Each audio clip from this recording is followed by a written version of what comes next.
नमस्कार मंडळी, हाताला डोक्याला जास्त त्रास न देता तळणे भाजणे बारीक चिरणे असे वेळखाऊ कुटाणे न करता झटपट अगदी रेस्टॉरंटसारखी ग्रेव्ही आज आपण बघत आहोत। या ग्रेव्हीमध्ये मटार, पनीर, बटाटा, सोयाबीन वडी अशा भाज्या तुम्ही घालू शकता।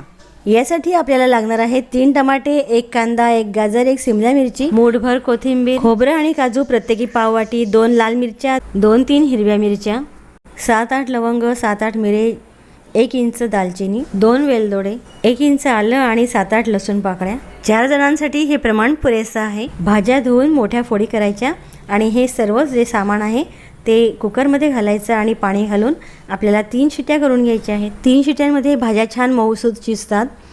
कुकरचं प्रेशर गेल्यानंतर हा मसाला थोडासा कोमट झाल्यानंतर किंवा गार झाल्यानंतरच आपण मिक्सरमध्ये घालूया। यातील तीव्र मसाले नको असल्यास काढून टाकू शकता आणि याची मिक्सरमधून छान बारीक पेस्ट बनवून घेऊया। यात पाणी घालण्याची काहीच गरज नसते। पॅनमध्ये 3-4 चमचे तेल घालायचं आणि त्यामध्ये हा मसाला घालून परतत राहायचं। यामध्ये हळद, तिखट आणि धनेपूड घातली। तिखट आपल्या आवडीनुसार घालायचं, हळद थोडीशी कमीच घालावी। हा मसाला तेलात परतून तेल सुटेपर्यंत थोडासा वेळ लागतो। मसाल्याला तेल सुटल्यानंतर यामध्ये शिजवलेले मटार घालायचे।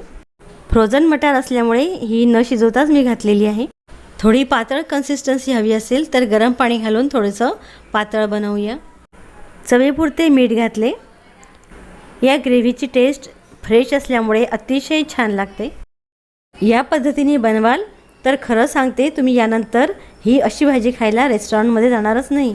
या भाजीमध्ये तुम्ही आवडीनुसार बटाटा, सोयाबीन चंक्स, पनीर हे सर्व घालू शकता। झाकण ठेवून वाफ येऊ द्यायची आणि तेल छान यावर सुटतं। यामध्ये थोडंसं घातलं आहे फ्रेश क्रीम आणि आपली अगदी भन्नाट जबरदस्त चवीची मटार ग्रेव्हीची भाजी तयार आहे। तुम्ही पण करून बघा आणि चॅनलला सबस्क्राईब करा। बाय।